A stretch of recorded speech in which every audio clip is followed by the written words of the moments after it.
It's a new day, Noonan.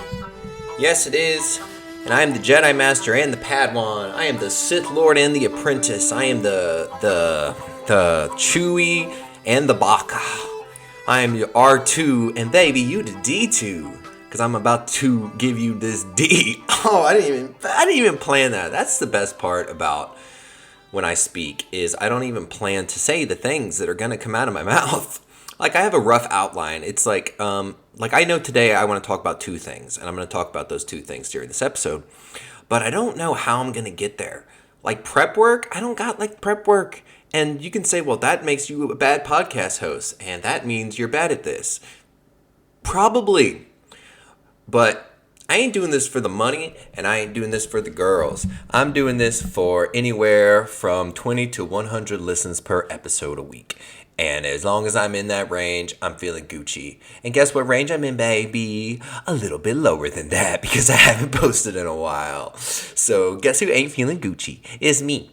It's me. It's DDP. That's Diamond Dallas Page from WCW. Which you all surely remember. Anyways, Harold here. Just Harold. I am solo gunning it today. Sweet Hanley, as you all know, my girlfriend, is a teacher. She teaches school. And we're heading into those final weeks of school. So the Hanley-nator has been very busy. She gets home tired. And not to say that when she gets home, she's like, I don't want to do the podcast, you dummy. Get out of here, punk. I'm going to put you in a trash can. Nothing like that. I've never been put in a trash can by Hanley.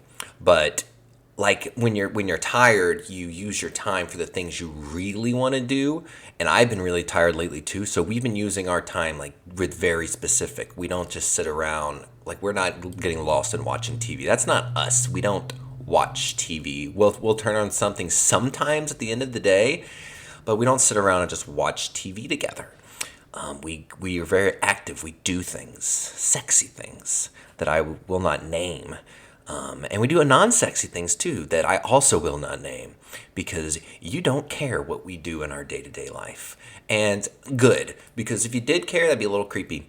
Actually, no, I don't think that would be creepy. I think that'd make you a good friend. So unless you message me soon asking me every sex act I've ever done, you're a bad friend. So we're starting this podcast out fantastically. I haven't spoken yet today. That's typically how we do here in Harold Land because I work evenings, as we have talked about. And I don't see my kid unless the days I drop her off for school. But most days I pick her up from school. So I don't really see a human and interact with a human till 2:30ish. So right now I'm running on not interacting with a human juice. I got that non-human juice running in me. I got that pig blood. I got that oink vitamin oink. I don't know. So sometimes it takes me a bit to get going. And you know what also happens sometimes? Sometimes I never get going. Sometimes I try and I fail. And that might be one of these days today, but at least you're going to get to listen to me talk for 15 to 20 minutes. Because I do got to go in a little bit because I am going to eat lunch with my daughter at her school. Today is Dress Like a Teacher Day at school. If you go to Noon and Time with Harold's Facebook page, you will see a picture of my kid with her beard. Because there's one male teacher like in her school. And she's got it. She's got the male teacher. That's her homeroom teacher. So she got to do the beard today. He's an Ohio State fan. So I sent her in an Alabama Crimson Tide hat just to spite him, which I guess is not going to work because Ohio State is significantly better than Alabama at this point in time. But you know what? That's okay. That is an okay thing. And thankfully he's short. He's a short fella, which is not bad. You're allowed to be short. You have no control over it. So my kid's almost the same height as him too. So perfect. She's going to look just like her teacher. So proud of her. Proud of her for that. Proud of her for taking the initiative. She's been taking a lot of initiative lately, and I really appreciate it. Like for Mother's Day, typically I would help her get presents for her mom, and I would just, buy them. Like, I would want me to get her. This year, she's making things. She has very specific things she wants to make. I had to get her, like some paint and stuff. She's like, no, I got this. And she's just doing it all herself. And it's really cool to see her go and start doing that and want to do that is the more interesting thing, that she has the desire to take charge and just not be held back creatively.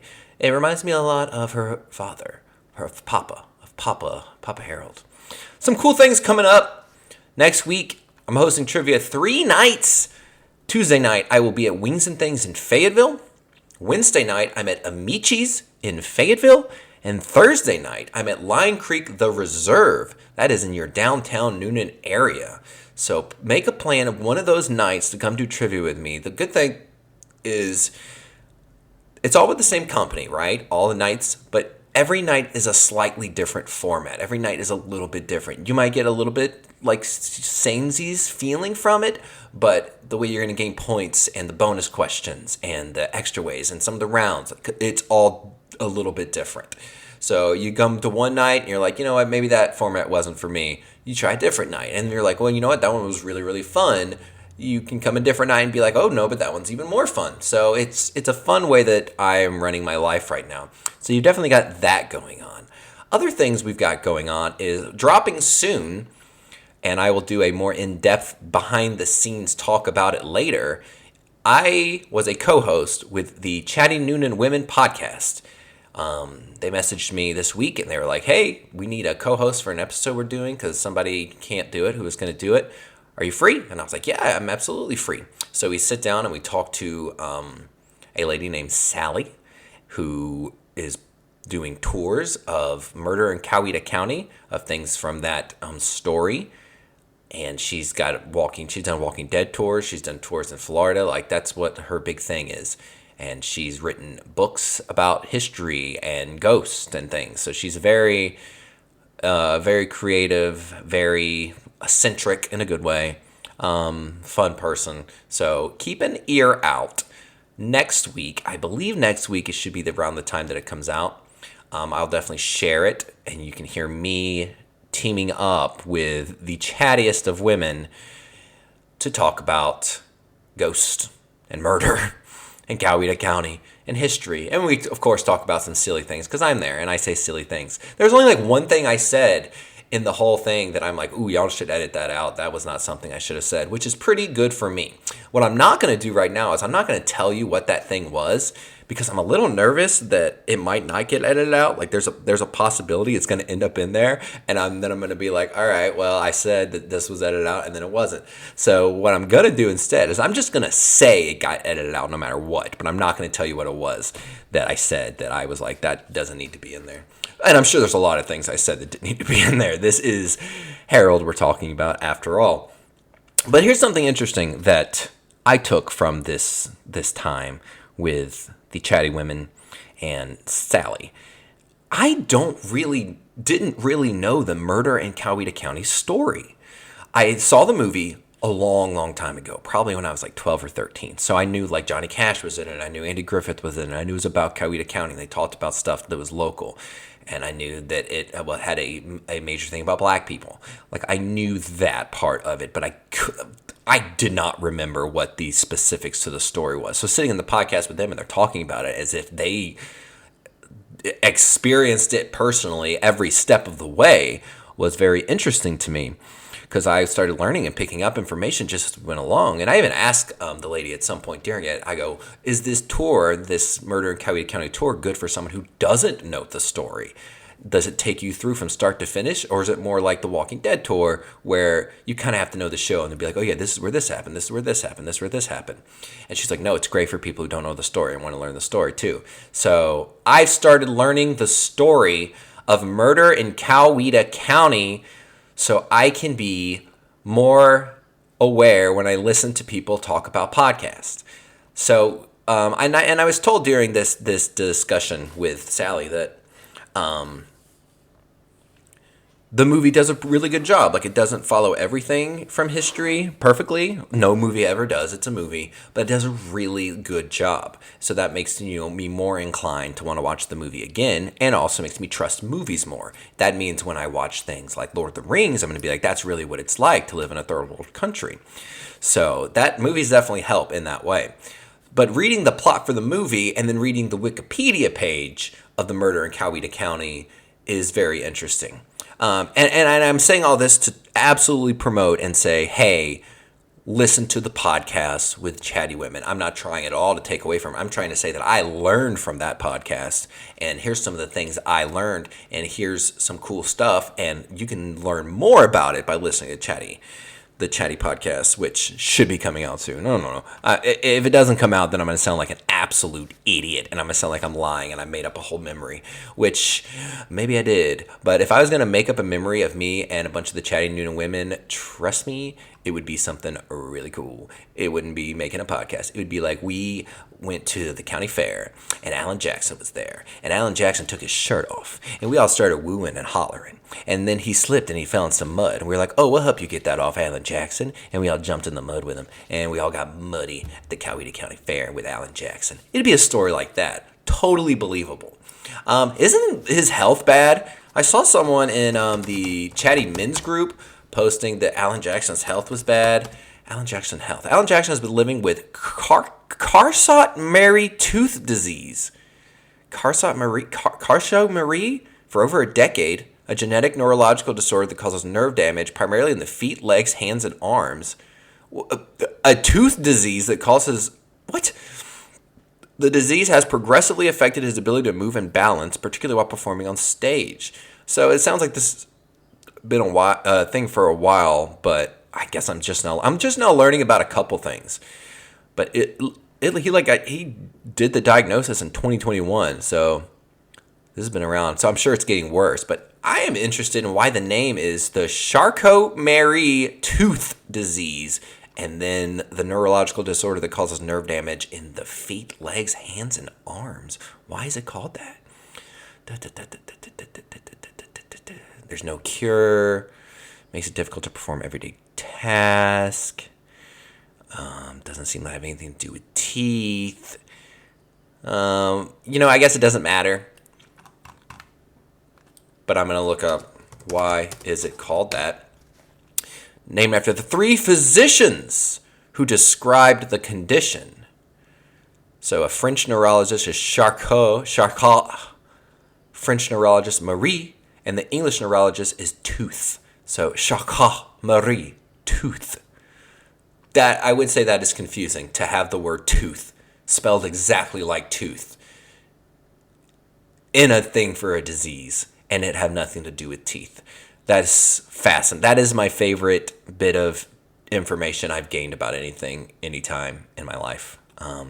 So now I'm going to learn more about that after this. Anyways, here is the murder in Coweta County plot. In 1948, in rural Georgia, Coweta County is watched over by its legendary sheriff Lamar Potts. No felony had ever gone unsolved while Sheriff Potts was in charge. In the next county, though, there is a vast estate known as the Kingdom. It's ruled by one man, John Wallace, whose power is absolute and beyond the law. But when Wallace chases one of his underlings to deliver ruthless punishment, he makes a critical mistake. He crosses over into Coweta County, Sheriff Potts' territory. This is the compelling true story of the man who ran the kingdom and the man who brought him down. That is the summary on imdb.com, which sounds like it's like a mafia movie, right? So cool. When you go over to Murder in Coweta County on the Wikipedia, this is the history. Let me make a big yawn first. If I was like more professional, like I talked about, I would edit out my yawns, but I think my yawns are adorable, so you guys are getting them. This is, according to Wikipedia, what happened. And I know Wikipedia is not 100% factual, but I treat it as such. If I read something on Wikipedia, I believe it's true. John Wallace, a wealthy landowner, had virtually unlimited power in Meriwether County. Even the sheriff, Hardy Collier, was under his control. Wilson Turner, a sharecropper tenant, attempted to do extra bootlegging work without Wallace's permission and was fired as a result. Turner retaliated by stealing 2 of Wallace's cows. Turner was found and arrested in Carrollton, Georgia, by Chief of Police something Threadgill, but was transferred from the Carrollton jail to the Meriwether County Jail in Greensville. Turner was later released from jail because of a lack of evidence.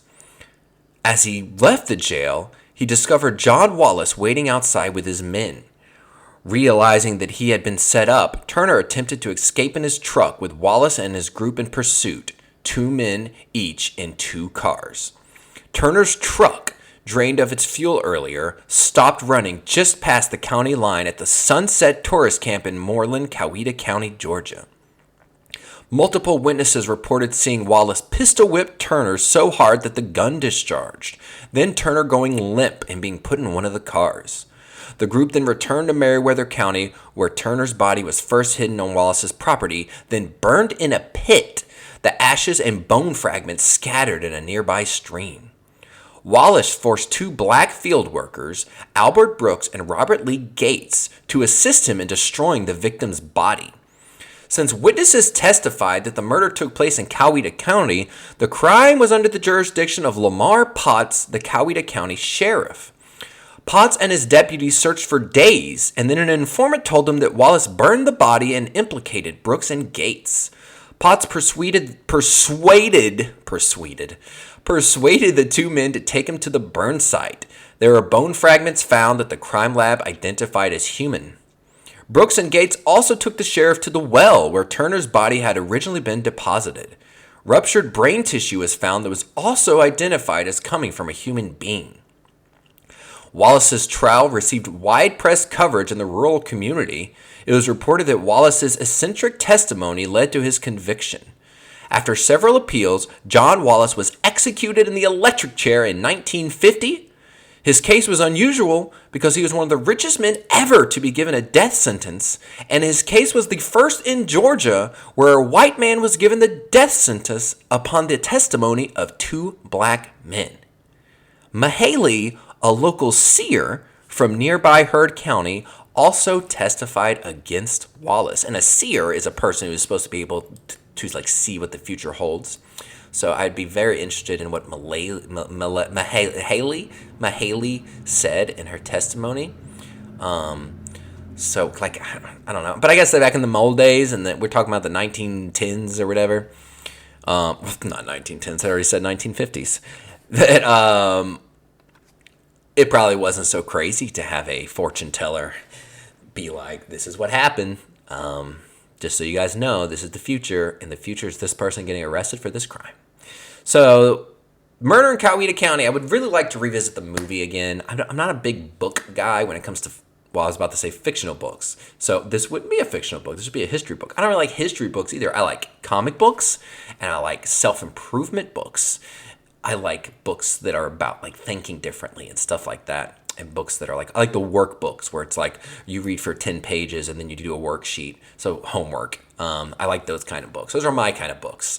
So I don't know if I would enjoy the book, but I can definitely try watching the movie, and if everyone's like, you gotta read the book, you big dumb dingus, I'd probably read it because I don't want to be called a big dumb dingus. That hurts my feelings. So there is that. So very interested to hear what you guys think about Murder in Coweta County. Hanley was like, well, yeah, they teach that in her school. She went to a local high school, and so she was like, well, yeah, we learned about that. That was one of the things that everybody teaches. I was homeschooled, which I think is important to remember, is that Coke Zero. Is that for me, instead of learning about that, we learned about Abraham and Little John walking through the forest. That's a mixture of the Bible and Robin Hood. Pretty funny joke. Pretty proud of that one. So what else is going on in the world of Harold? Of course, I'm still running my business, highspiritsentertainment.com. You can book me I do weddings. Just did a wedding recently. I do comedy shows.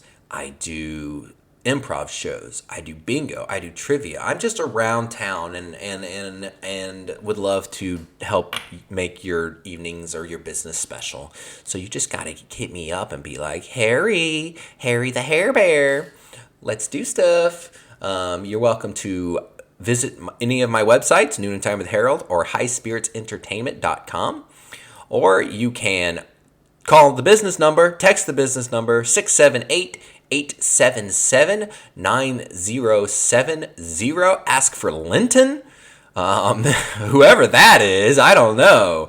And hopefully get some help. So what else is going on? I guess the only other major thing that has happened that would be interesting to discuss is that our very own Sharpsburg Sam was married last weekend. I was there officiating the wedding. But it was a really great time and a really beautiful ceremony, and the location, it was really wonderful. And I'd love to talk more about it, but I really want Hanley to be here because Hanley was my date for it, and Hanley got to see things from a different perspective. Like I was up on the, not altar, maybe, is that what you say? I was up on the altar. That sounds like I'm doing like some Catholic thing, like getting baptized, or I don't know. Sorry, Catholics. You just got a pope. You can not be mad at me for not knowing what exactly happens on an altar. But Hanley was there, and I would love to get Hanley in an episode, and we discuss it in that one. So I'm not going to talk about it. I'm just going to say it happened. Sharpsburg Sam, who has been writing with us forever, he's been with us since the very beginning. He was with us as Bud Workman, wrote several website articles. Then Sharpsburg Sam, he wrote our vape shop review that's over on our website, one of the vape shops. He wrote some astrological sign articles. He does Mutts Day on Mondays, usually, sometimes. Not so much anymore. He's a busy boy. He's married now. But Sharpsburg Sam has been a guest on the podcast many times. We've talked to him about all kinds of silly stuff. So he's a major part of the world of Herald, and now he is wedded to a wonderful woman, and we'll talk more about it later. But for now, I am going to go because my daughter's school lunch is going to begin soon, and I want to watch her eat food so I know she's being nourished.